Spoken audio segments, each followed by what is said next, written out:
ರಾಜ್ಯದಲ್ಲಿ ಬರಗಾಲ ಬರಲಿಕ್ಕೆ ಕಾರಣವೇನು, ಅದರ ನಿರ್ವಹಣೆ ಏನು ಅನ್ನೋದ್ರ ಬಗ್ಗೆ ರಿಪಬ್ಲಿಕ್ ಕನ್ನಡದ ಜೊತೆಯಲ್ಲಿ ರಾಜ್ಯ ನೈಸರ್ಗಿಕ ವಿಕೋಪ ಉಸ್ತುವಾರಿ ಕೇಂದ್ರದ ಮಾಜಿ ನಿರ್ದೇಶಕರಾದ ಶ್ರೀನಿವಾಸ್ ಅವರು ಡಾಕ್ಟರ್ ಶ್ರೀನಿವಾಸ್ ರೆಡ್ಡಿ ಅವರು ಮಾತನಾಡಿದ್ದಾರೆ. ಗಮನಿಸಿ. ಡಾಕ್ಟರ್ ಜಿಎಸ್ ಶ್ರೀನಿವಾಸ್ ರೆಡ್ಡಿ ಅವರಿದ್ದಾರೆ. ಕರ್ನಾಟಕ ರಾಜ್ಯ ವಿಪತ್ತು ಉಸ್ತುವಾರಿ ಕೇಂದ್ರದ ಮಾಜಿ ನಿರ್ದೇಶಕರು. ಇವರಿಂದ ಇನ್ನಷ್ಟು ಉಪಯುಕ್ತ ಮಾಹಿತಿಯನ್ನ ತಿಳಿದುಕೊಳ್ಳೋಣ ಈ ಬರಗಾಲದ ವಿಚಾರವಾಗಿ ಮತ್ತು ಮಳೆ ಕೊರತೆಯ ವಿಚಾರವಾಗಿ. ಸರ್ ನಮಸ್ಕಾರ. ನಮಸ್ಕಾರ ಸರ್, ಈಗ ಮುಖ್ಯಮಂತ್ರಿ ಸಿದ್ದರಾಮಯ್ಯ ಅವರು ರಾಜ್ಯದಲ್ಲಿ ಈ ಸಾರಿ ಬರಗಾಲ ಬರುತ್ತೆ, ಮಳೆ ಕೊರತೆ ಆಗುತ್ತೆ, 5 ಜಿಲ್ಲೆಗಳನ್ನು ಹೊರತುಪಡಿಸಿ ತೊಂದರೆ ಆಗುತ್ತೆ ಅಂತ ಮಾತನ್ನ ಹೇಳ್ತಾ ಇದ್ದಾರೆ. ಯಾಕೆ ಈ ಬರಗಾಲ ಬರ್ತಾ ಇದೆ, ಏನೆಲ್ಲ ರೀಸನ್ಸು, ಈ ಬಗ್ಗೆ ಹೇಳೋದಾದ್ರೆ ಸರ್. ಮುಖ್ಯವಾಗಿ ನಮ್ಮ ರಾಜ್ಯವನ್ನು ತಗೊಂಡಾಗ ನಮ್ಮ ರಾಜ್ಯ ಬರಪೀಡಿತ ರಾಜ್ಯ.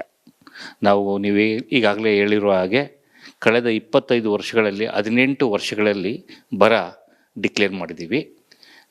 ಸುಮಾರು ನಮಗೆ ಬರದಿಂದಲೇ ಸುಮಾರು ಲಕ್ಷ ಕೋಟಿ ನಮಗೆ ಕ್ರಾಪ್ ಲಾಸು ಬೇರೆ ವಿವಿಧ ಇದರಲ್ಲಿ ಲಾಸ್ ಆಗಿರ್ಬೋದು. ಒಟ್ಟಾರೆ ನಮ್ಮ ಸರ್ಕಾರದಿಂದ ಸುಮಾರು 20,000 ಕೋಟಿ ಬರ ನಿರ್ವಹಣೆಗೆ ಅಂತಲೇ ಖರ್ಚು ಮಾಡಿದೆ ಕಳೆದ 20 ವರ್ಷದಿಂದ. ಇದು ನಮ್ಮ ರಾಜ್ಯದ ಒಂದು ಬರಕ್ಕೆ ತುತ್ತಾಗುವ ರಾಜ್ಯ ನಮ್ಮ ರಾಜ್ಯ.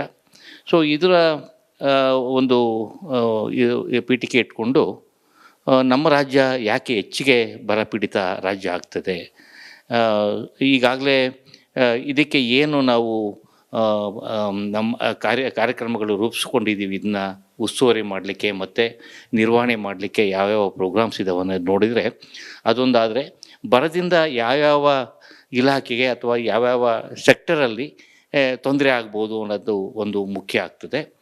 ಬರ ಅಂದ ತಕ್ಷಣವೇ ಎಲ್ಲರಿಗೂ ಅನಿಸೋದೇನೆಂದರೆ ಮಳೆ ಕಡಿಮೆ ಆಗೋದು.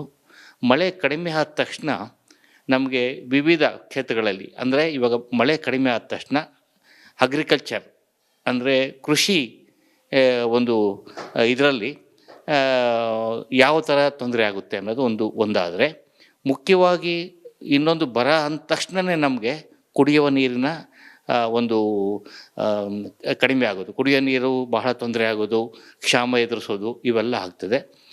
ಇದು ಒಂದು ಕುಡಿಯೋ ನೀರು ಒಂದು ಕಡೆ, ಕೃಷಿ ಇನ್ನೊಂದು ಕಡೆ ನಾವು ದನಕರುಗಳು ನೋಡಬೇಕಾಗ್ತದೆ. ದನಕರುಗಳಿಗೂ ಸಹ ಮೇವು ಸಿಗೋದು ಭಾಳ ಕಷ್ಟ ಆಗ್ತದೆ. ಈ 3-4 ತೊಂದರೆಗಳಾಗ್ತವೆ. ಬರದಿಂದ ಪರಿಣಾಮ ನೋಡಿದಾಗ ಈ 3-4 ಸೆಕ್ಟರಲ್ಲಿ ಆಗ್ತದೆ. ಡೊಮೆಸ್ಟಿಕ್ ಸತ್ತಿನೂ ನಾವು ಮನೆಗಳಿಂದನೇ ಸ್ಟಾರ್ಟ್ ಮಾಡಬೇಕು. ಆದಷ್ಟು ನೀರನ್ನ ಜಾಸ್ತಿ ಪೋಲ್ ಮಾಡಬಾರ್ದು.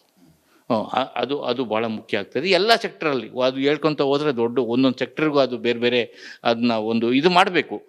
ನೀರಾವರಿ ಏನು ಕುಡಿಯೋ ನೀರಿಗೆ ಡಿಪಾರ್ಟ್ಮೆಂಟ್ ಇದ್ದಾವೆ, ಅವರು ಅದಕ್ಕೊಂದು SOP ಮಾಡಬೇಕು.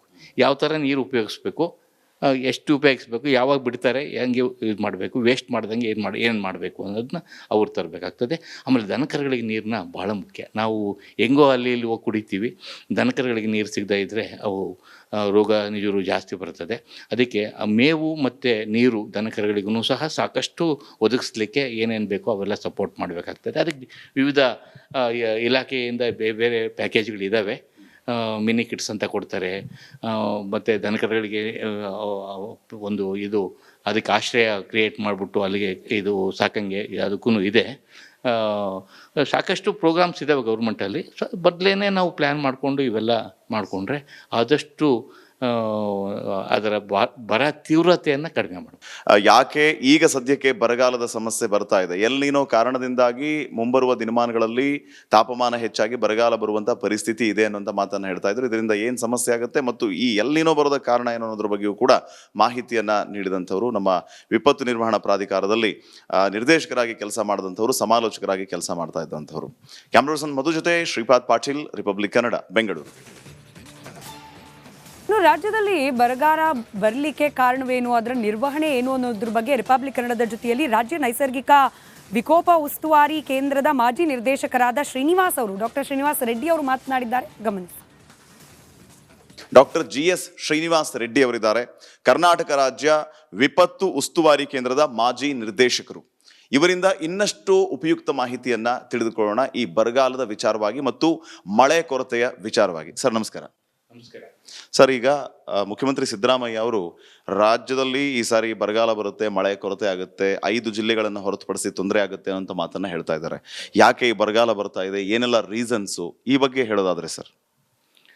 ಮುಖ್ಯವಾಗಿ ನಮ್ಮ ರಾಜ್ಯವನ್ನು ತಗೊಂಡಾಗ ನಮ್ಮ ರಾಜ್ಯ ಬರಪೀಡಿತ ರಾಜ್ಯ. ನೀವು ಈಗಾಗಲೇ ಹೇಳಿರುವ ಹಾಗೆ ಕಳೆದ 25 ವರ್ಷಗಳಲ್ಲಿ 18 ವರ್ಷಗಳಲ್ಲಿ ಬರ ಡಿಕ್ಲೇರ್ ಮಾಡಿದ್ದೀವಿ. ಸುಮಾರು ನಮಗೆ ಬರದಿಂದಲೇ ಸುಮಾರು ಲಕ್ಷ ಕೋಟಿ ನಮಗೆ ಕ್ರಾಪ್ ಲಾಸು ಬೇರೆ ವಿವಿಧ ಇದರಲ್ಲಿ ಲಾಸ್ ಆಗಿರ್ಬೋದು. ಒಟ್ಟಾರೆ ನಮ್ಮ ಸರ್ಕಾರದಿಂದ ಸುಮಾರು 20,000 ಕೋಟಿ ಬರ ನಿರ್ವಹಣೆಗೆ ಅಂತಲೇ ಖರ್ಚು ಮಾಡಿದೆ ಕಳೆದ 20 ವರ್ಷದಿಂದ. ಇದು ನಮ್ಮ ರಾಜ್ಯದ ಒಂದು ಬರಕ್ಕೆ ತುತ್ತಾಗುವ ರಾಜ್ಯ ನಮ್ಮ ರಾಜ್ಯ. ಸೊ ಇದರ ಒಂದು ಪೀಠಿಕೆ ಇಟ್ಕೊಂಡು ನಮ್ಮ ರಾಜ್ಯ ಯಾಕೆ ಹೆಚ್ಚಿಗೆ ಬರಪೀಡಿತ ರಾಜ್ಯ ಆಗ್ತದೆ, ಈಗಾಗಲೇ ಇದಕ್ಕೆ ಏನು ನಾವು ನಮ್ಮ ಕಾರ್ಯಕ್ರಮಗಳು ರೂಪಿಸ್ಕೊಂಡಿದ್ದೀವಿ, ಇದನ್ನ ಉಸ್ತುವಾರಿ ಮಾಡಲಿಕ್ಕೆ ಮತ್ತು ನಿರ್ವಹಣೆ ಮಾಡಲಿಕ್ಕೆ ಯಾವ್ಯಾವ ಪ್ರೋಗ್ರಾಮ್ಸ್ ಇದಾವೆ ಅನ್ನೋದು ನೋಡಿದರೆ, ಅದೊಂದಾದರೆ ಬರದಿಂದ ಯಾವ್ಯಾವ ಇಲಾಖೆಗೆ ಅಥವಾ ಯಾವ್ಯಾವ ಸೆಕ್ಟರಲ್ಲಿ ತೊಂದರೆ ಆಗ್ಬೋದು ಅನ್ನೋದು ಒಂದು ಮುಖ್ಯ ಆಗ್ತದೆ. ಬರ ಅಂದ ತಕ್ಷಣವೇ ಎಲ್ಲರಿಗೂ ಅನಿಸೋದೇನೆಂದರೆ ಮಳೆ ಕಡಿಮೆ ಆಗೋದು. ಮಳೆ ಕಡಿಮೆ ಆದ ತಕ್ಷಣ ನಮಗೆ ವಿವಿಧ ಕ್ಷೇತ್ರಗಳಲ್ಲಿ, ಅಂದರೆ ಇವಾಗ ಮಳೆ ಕಡಿಮೆ ಆದ ತಕ್ಷಣ ಅಗ್ರಿಕಲ್ಚರ್ ಅಂದರೆ ಕೃಷಿ ಒಂದು ಇದರಲ್ಲಿ ಯಾವ ಥರ ತೊಂದರೆ ಆಗುತ್ತೆ ಅನ್ನೋದು ಒಂದಾದರೆ, ಮುಖ್ಯವಾಗಿ ಇನ್ನೊಂದು ಬರ ಅಂದ ತಕ್ಷಣವೇ ನಮಗೆ ಕುಡಿಯುವ ನೀರಿನ ಒಂದು ಕಡಿಮೆ ಆಗೋದು, ಕುಡಿಯೋ ನೀರು ಬಹಳ ತೊಂದರೆ ಆಗೋದು, ಕ್ಷಾಮ ಎದುರಿಸೋದು ಇವೆಲ್ಲ ಆಗ್ತದೆ. ಇದು ಒಂದು ಕುಡಿಯೋ ನೀರು ಒಂದು ಕಡೆ, ಕೃಷಿ ಇನ್ನೊಂದು ಕಡೆ ನಾವು ದನಕರುಗಳು ನೋಡಬೇಕಾಗ್ತದೆ. ದನಕರುಗಳಿಗೂ ಸಹ ಮೇವು ಸಿಗೋದು ಭಾಳ ಕಷ್ಟ ಆಗ್ತದೆ. ಈ 3-4 ತೊಂದರೆಗಳಾಗ್ತವೆ. ಬರದಿಂದ ಪರಿಣಾಮ ನೋಡಿದಾಗ ಈ 3-4 ಸೆಕ್ಟರಲ್ಲಿ ಆಗ್ತದೆ. ಡೊಮೆಸ್ಟಿಕ್ ಸತ್ತಿನೂ ನಾವು ಮನೆಗಳಿಂದನೇ ಸ್ಟಾರ್ಟ್ ಮಾಡಬೇಕು. ಆದಷ್ಟು ನೀರನ್ನ ಜಾಸ್ತಿ ಪೋಲ್ ಮಾಡಬಾರ್ದು. ಅದು ಭಾಳ ಮುಖ್ಯ ಆಗ್ತದೆ ಎಲ್ಲ ಸೆಕ್ಟ್ರಲ್ಲಿ. ಅದು ಹೇಳ್ಕೊತ ಹೋದರೆ ಒಂದೊಂದು ಸೆಕ್ಟ್ರಿಗೂ ಅದು ಬೇರೆ ಬೇರೆ ಅದನ್ನ ಒಂದು ಇದು ಮಾಡಬೇಕು. ನೀರಾವರಿ ಏನು ಕುಡಿಯೋ ನೀರಿಗೆ ಡಿಪಾರ್ಟ್ಮೆಂಟ್ ಇದ್ದಾವೆ, ಅವರು ಅದಕ್ಕೊಂದು SOP ಮಾಡಬೇಕು. ಯಾವ ಥರ ನೀರು ಉಪಯೋಗಿಸ್ಬೇಕು, ಎಷ್ಟು ಉಪಯೋಗಿಸ್ಬೇಕು, ಯಾವಾಗ ಬಿಡ್ತಾರೆ, ಹೆಂಗೆ ಇದು ಮಾಡಬೇಕು, ವೇಸ್ಟ್ ಮಾಡ್ದಂಗೆ ಏನು ಮಾಡಬೇಕು ಅನ್ನೋದನ್ನ ಅವ್ರು ತರಬೇಕಾಗ್ತದೆ. ಆಮೇಲೆ ದನಕರುಗಳಿಗೆ ನೀರನ್ನ ಭಾಳ ಮುಖ್ಯ. ನಾವು ಹೆಂಗೋ ಅಲ್ಲಿ ಇಲ್ಲಿ ಹೋಗಿ ಕುಡಿತೀವಿ, ದನಕರುಗಳಿಗೆ ನೀರು ಸಿಗದೇ ಇದ್ದರೆ ಅವು ರೋಗ ನಿಜರು ಜಾಸ್ತಿ ಬರ್ತದೆ. ಅದಕ್ಕೆ ಮೇವು ಮತ್ತು ನೀರು ದನಕರುಗಳಿಗೂ ಸಹ ಸಾಕಷ್ಟು ಒದಗಿಸ್ಲಿಕ್ಕೆ ಏನೇನು ಬೇಕೋ ಅವೆಲ್ಲ ಸಪೋರ್ಟ್ ಮಾಡಬೇಕಾಗ್ತದೆ. ಅದಕ್ಕೆ ವಿವಿಧ ಇಲಾಖೆಯಿಂದ ಬೇರೆ ಬೇರೆ ಪ್ಯಾಕೇಜ್ಗಳಿದ್ದಾವೆ. ಮಿನಿ ಕಿಟ್ಸ್ ಅಂತ ಕೊಡ್ತಾರೆ. ಮತ್ತು ದನಕರುಗಳಿಗೆ ಒಂದು ಅದಕ್ಕೆ ಆಶ್ರಯ ಕ್ರಿಯೇಟ್ ಮಾಡಿಬಿಟ್ಟು ಅಲ್ಲಿಗೆ ಸಾಕಂಗೆ ಅದಕ್ಕೂ ಇದೆ. ಸಾಕಷ್ಟು ಪ್ರೋಗ್ರಾಮ್ಸ್ ಇದ್ದಾವೆ ಗೌರ್ಮೆಂಟಲ್ಲಿ. ಬದಲೇ ನಾವು ಪ್ಲ್ಯಾನ್ ಮಾಡಿಕೊಂಡು ಇವೆಲ್ಲ ಮಾಡಿಕೊಂಡ್ರೆ ಆದಷ್ಟು ಅದರ ಬರ ತೀವ್ರತೆಯನ್ನು ಕಡಿಮೆ ಮಾಡೋದು. ಯಾಕೆ ಈಗ ಸದ್ಯಕ್ಕೆ ಬರಗಾಲದ ಸಮಸ್ಯೆ ಬರ್ತಾ ಇದೆ? ಎಲ್ನಿನೋ ಕಾರಣದಿಂದಾಗಿ ಮುಂಬರುವ ದಿನಮಾನಗಳಲ್ಲಿ ತಾಪಮಾನ ಹೆಚ್ಚಾಗಿ ಬರಗಾಲ ಬರುವಂಥ ಪರಿಸ್ಥಿತಿ ಇದೆ ಅನ್ನೋಂಥ ಮಾತನ್ನು ಹೇಳ್ತಾ ಇದ್ರು. ಇದರಿಂದ ಏನು ಸಮಸ್ಯೆ ಆಗುತ್ತೆ ಮತ್ತು ಈ ಎಲ್ನಿನೋ ಬರೋದ ಕಾರಣ ಏನು ಅನ್ನೋದ್ರ ಬಗ್ಗೆಯೂ ಕೂಡ ಮಾಹಿತಿಯನ್ನು ನೀಡಿದಂಥವ್ರು, ನಮ್ಮ ವಿಪತ್ತು ನಿರ್ವಹಣಾ ಪ್ರಾಧಿಕಾರದಲ್ಲಿ ನಿರ್ದೇಶಕರಾಗಿ ಕೆಲಸ ಮಾಡಿದಂಥವ್ರು, ಸಮಾಲೋಚಕರಾಗಿ ಕೆಲಸ ಮಾಡ್ತಾ ಇದ್ದಂಥವ್ರು. ಕ್ಯಾಮ್ರಾ ಪರ್ಸನ್ ಮಧು ಜೊತೆ ಶ್ರೀಪಾದ್ ಪಾಟೀಲ್, ರಿಪಬ್ಲಿಕ್ ಕನ್ನಡ, ಬೆಂಗಳೂರು.